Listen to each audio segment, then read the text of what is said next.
My name's TAIKA WAITITI. I am the director of Thor Ragnarok. Ultimately, this film is about Thor Ragnarok and his journey to some outer space places.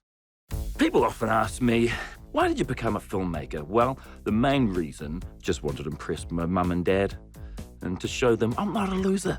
I don't care what you say.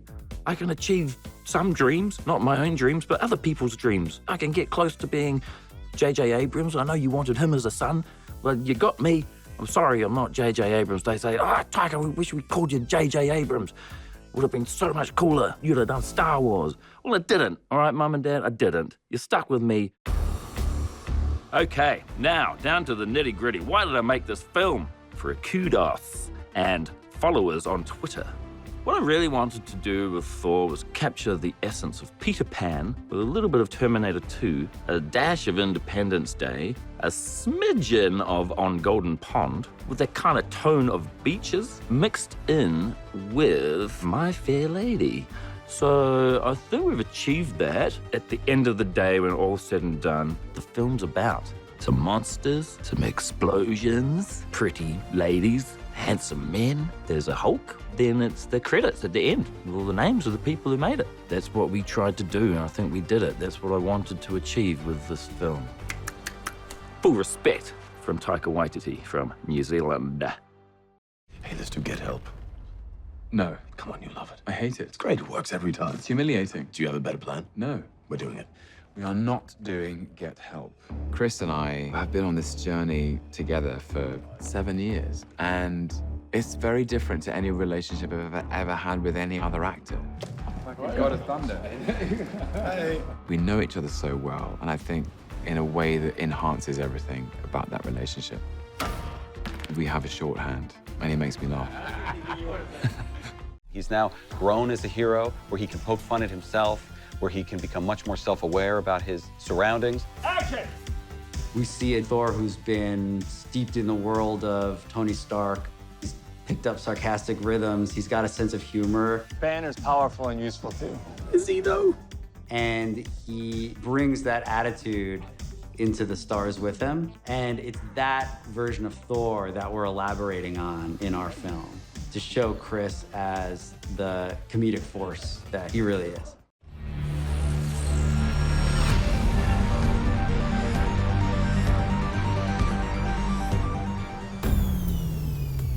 Sakaar is ruled by the Grand Master, played by Jeff Goldblum, and he's insane and colorful and hilarious. I pardon you from life.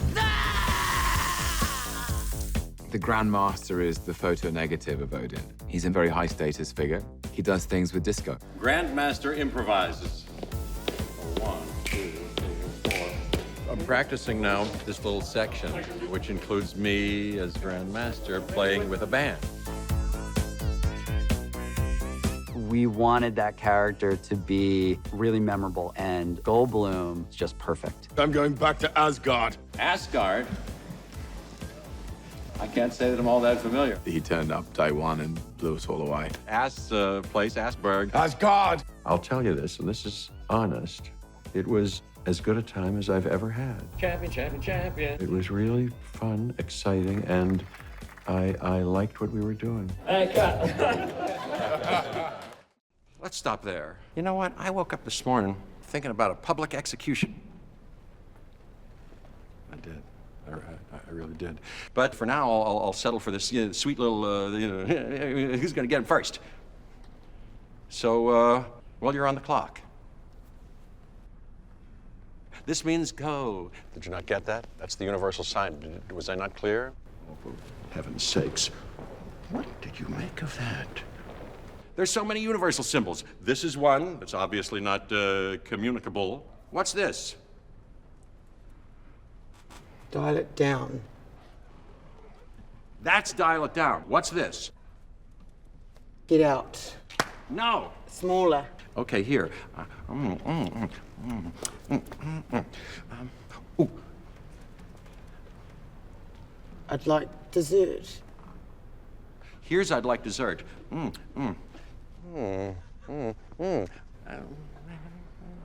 That would be, sorry. This would be.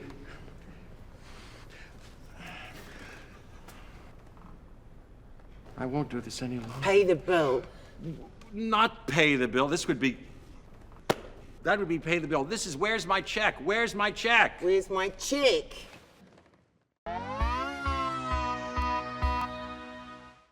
So my last housemate left all of a sudden, but fortunately through my work, a position came up in Los Angeles, so I needed to find a new housemate.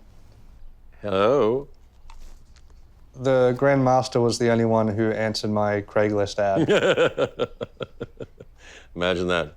I was the only one. Well, lucky me. At first I thought he was just another Hollywood-type person. Then I realized he was more than likely from another planet. I like learning about your culture. What do you call this? Toast. Yes. I come from Sakar. It's a haven for lost things. That sounds kind of poetic, but it's really kind of a catch-all place. And now, without boring you with the details, I had formerly, and for a rather long period of time, an assistant/bodyguard named Topaz. And now, I'm looking for a new assistant. And you know who seems to fit the bill just perfectly, believe it or not, is Daryl. He's got a lot of courage, that guy, because it takes a lot of hard work to build up like that, to play Thor. Action. What's good about him, he hasn't been affected by his great stardom and fame. Awesome. I get pretty bored doing the same thing, and once it feels too familiar or safe, I think it becomes less interesting. High five. High five, not hold hands. He's getting to do things in this movie that he's never been able to do. He's recreating the character. Well, it's such a great pleasure. Go! Where are they? They're back. Get him, get that thing out. Go, open the window. Oh, jeez, they're everywhere. Yeah, I see you've been familiarizing yourself with our obedience disc. It's a little invention of mine, by the way. You know, some people find it kind of erotic. Walk with me, I'm gonna tell you something. Obedience disc. I've never been crazy about that name. That was supposed to be a placeholder until I can think of something better, but then everybody started to call them obedience discs. What? Guys, don't just poke at it. There it goes. Go, quickly. Holy cats. Here's what I want to know. Who are you? I am the God of Thunder! Wow. Jeez, that was, I didn't hear anything, but weren't those like sparkles out of your fingers, like lightning maybe? Works better with my hand. Really? We've located your cousin. Oh, good. Yeah, come on. There he is. Hey, cuz. We almost couldn't find you. What have you been hiding? Hi. So. Please. I'm sorry. Got to admit what you did, Carlo. It's gambling. What? This is for gambling. He said it was only a small camel. What did you do to small camels? I was gambling. Scambling? Scambling. I don't know what that means. Scambling with the camel? It was gambling. Camping? He just said he was camping. That's not so bad. Camping's bad, but what'd you really do? I was gambling. Gambling. Oh, gambling. Oh, that's not good. Yeah. Carlo? I pardon you. Oh, thank you. There you go. Thank you. I pardon Thank you. Don't do it again, though, right? You're officially pardoned from life.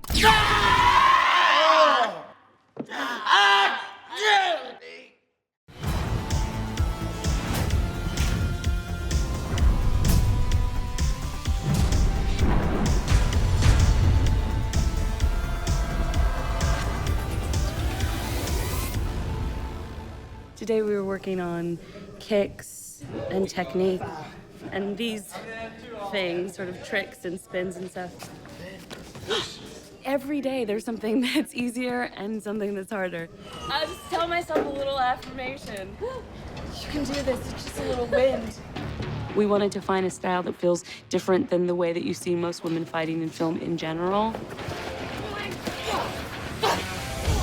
I would say that she fights like a boy, except that diminishes the fact that she just fights like a really, really strong woman.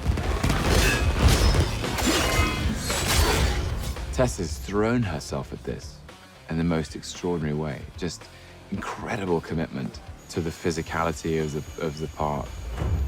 The minute she opened the door, I went, wow, this one's got a history. Tessa was so compelling and powerful and mysterious. Cut. We talk so much in Hollywood about representation of women, and we need really strong stand-up parts for women, but we also need women that are in conflict and are not so great. Go! We need representation all across the board. To have this villainess be introduced in such a strong way is really exciting.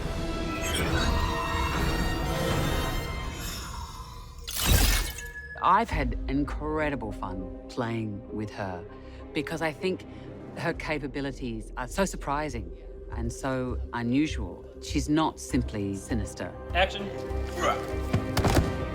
As somebody who's played the villain in these films, I understand the responsibilities. She has a huge presence, which she can express physically or verbally. Am I throwing you? Is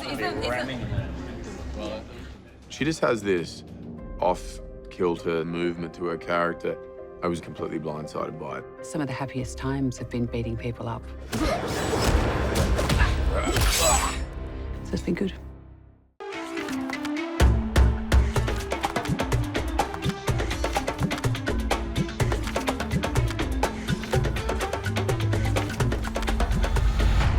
Korg is played by TAIKA Waititi, who's an incredible actor.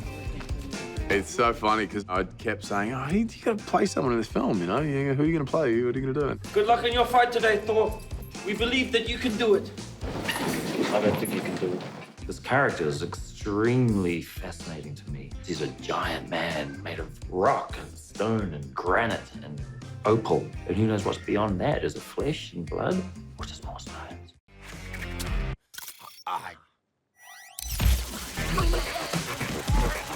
When Marvel approached me, they said, we want to really change up the franchise. We want to take Thor in a new direction. We want to have an adventure and make it funny. I will tower over the mountains and bury my sword deep in Asgard. Hang on.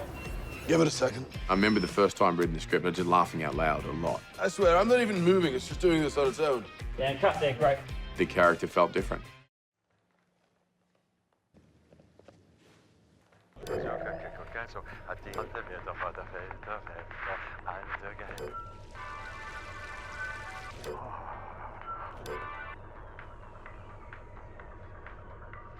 Hey, I found some food. Looks really good, too. How you doing? Good. Just...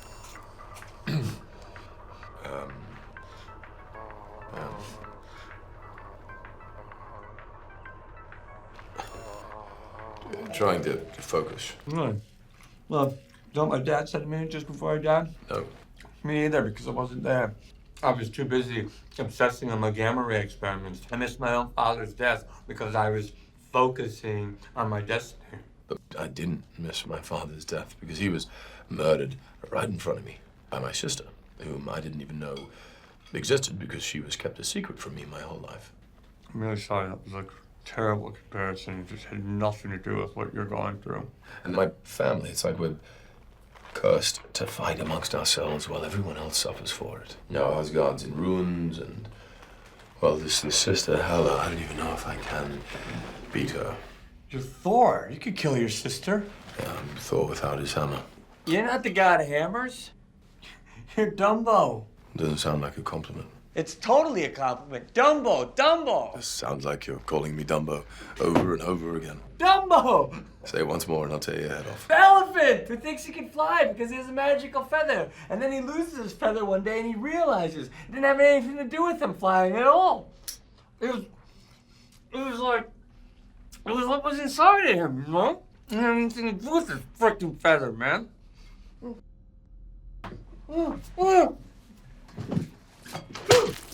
Where'd that come from? Oh. Was that on me the whole time? You think that was his tail?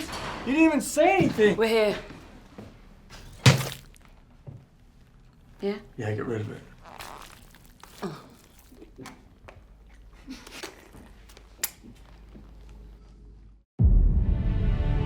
just been this magical thing that occurred, this kind of really risky idea of bringing this whole world to life. And I think with Thor, you had Hemsworth in front, and there was this very kind of little sci-fi version of a Marvel picture. In each film, he has grown a great affection for Earth and humans. And the first time we saw him when he was arrogant, there can be this great kind of strength and knowledge and power with him, but there's also a sort of naive kind of kid there at the center of it. It's nice to have that contrast and that mix. His biggest concern is the well-being of this world, and he very much is sort of looking out further into the universe to make sure that threat doesn't consume this world as well.